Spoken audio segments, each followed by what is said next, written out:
เอาខ្ញុំសុំទោសបងតារាដែលខ្ញុំកុហកបងថាម៉ែស្លាប់បងអាចនិយាយថាខ្ញុំយករឿងនេះមកលេងសើចក៏បានប៉ុន្តែបើខ្ញុំមិនកុហកថាម៉ែស្លាប់ទេបងនឹងស្រីរត់ក៏មិនមកមើលម៉ែដែរបងដឹងថាម៉ែគាត់ត្រូវការអ្វីឲ្យប្រកបទេម៉ែគាត់មិនត្រូវការលុយកាក់ដែលបងផ្ញើឲ្យគាត់នោះទេអ្វីដែលគាត់ត្រូវការខ្លាំងបំផុតនោះគឺគាត់ចង់ឲ្យកូនទាំងអស់គ្នាឧស្សាហ៍មកលេងសួរសុខទុក្ខគាត់ម៉ែយើងគាត់ចាស់ណាស់ហើយបងគាត់ចង់មានពេលវេលានៅក្បែរកូនឲ្យបានច្រើនជាងនេះតើបងនឹងស្រីរត់យល់ទេម៉ែឲ្យខ្ញុំសូមក្រាបសំពះសុំទោសផងម៉ែដែលកូនគ្មានពេលវេលាសម្រាប់ម៉ែកូនគិតតែពីការងារសំខាន់ជាងម៉ែរហូតដល់ភ្លេចម៉ែចាប់ពីថ្ងៃនេះតទៅកូននឹងយកពេលវេលានៅក្បែរម៉ែឲ្យបានច្រើនជាងនេះម៉ែឲ្យកូនសូមអភ័យទោសផងណាម៉ែដែលកូនមិនដែលយល់ដល់អារម្មណ៍ម៉ែសោះកូនតែងតែទុកម៉ែចោលសុខចិត្តចំណាយពេលវេលានៅជាមួយមិត្តភក្តិគិតថាពួកគេសំខាន់ជាងម៉ែតែពេលនេះកូនដឹងខុសហើយម៉ែឲ្យកូនសុំទោសម្ែម្ដងទៀតណាម៉ែមិនដែលខឹងពួកកូនទេម៉ែដឹងថាកូនរវល់នឹងការងារតែនេះមកពីម៉ែនឹកកូនខ្លាំងពេក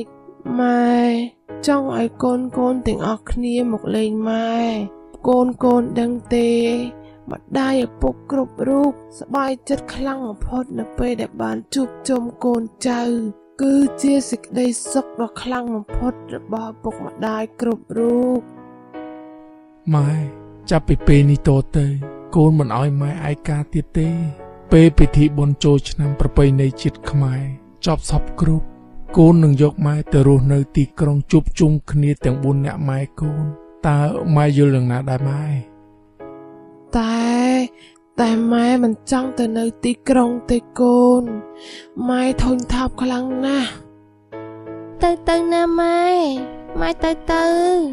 កូនសូមអង្វរណាម៉ែកូនមិនចង់ឲ្យម៉ែនៅម្នាក់ឯងទៀតទេមែនហើយម៉ែទៅរស់នៅទីក្រុងជាមួយកូនទាំង3នាក់ទៅណាម៉ែហើយកូនសន្យាថាកូននឹងឧស្សាហ៍ជូនអ្នកម៉ែមកលេងស្រុកកំណើតនៅរៀងរាល់ថ្ងៃចុងសប្តាហ៍ណាម៉ែអញ្ចឹងក៏បានម៉ែយល់ព្រមទៅរស់នៅទីក្រុងជាមួយពួកកូនក៏បានជាការពិតណាស់ឪពុកម្ដាយគ្រប់រូបតែងតែចង់នៅក្បែរកូនជាពិសេសនៅពេលដែលពួកគាត់ស្ថិតនៅក្នុងវ័យចំណាស់ដូច្នេះចូលកូនគ្រប់រូបគួរតែចំណាយពេលវេលានៅក្បែរពួកគាត់ឲ្យបានច្រើនជាងមានវិបដិសារីនៅថ្ងៃក្រោយនៅក្នុងឱកាសបុណ្យចូលឆ្នាំប្រពៃណីជាតិខ្មែរខាងមុខនេះយើងខ្ញុំសូមជូនពរដល់ពុកម៉ែបងប្អូនទាំងអស់គ្នាធ្វើដំណើរទៅណាមកណាប្រកបដោយសុវត្ថិភាពរកស៊ីទទួលទានមានបានគ្រប់ក្រុមគ្រួសារជាពិសេសនោះសូមពុកម៉ែបងប្អូនទាំងអស់គ្នាត្រូវឧស្សាហ៍លាងដៃនឹងសាប៊ូជែលឬក៏អាល់កុល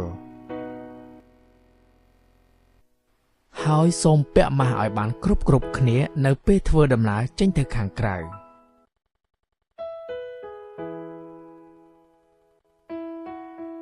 វិធីដ៏ល្អបំផុតដើម្បីបង្ការកុំឲ្យឆ្លងមេរោគ COVID-19 សូមព្យាយាមនៅផ្ទះឲ្យបានច្រើនជាជាងចេញទៅខាងក្រៅ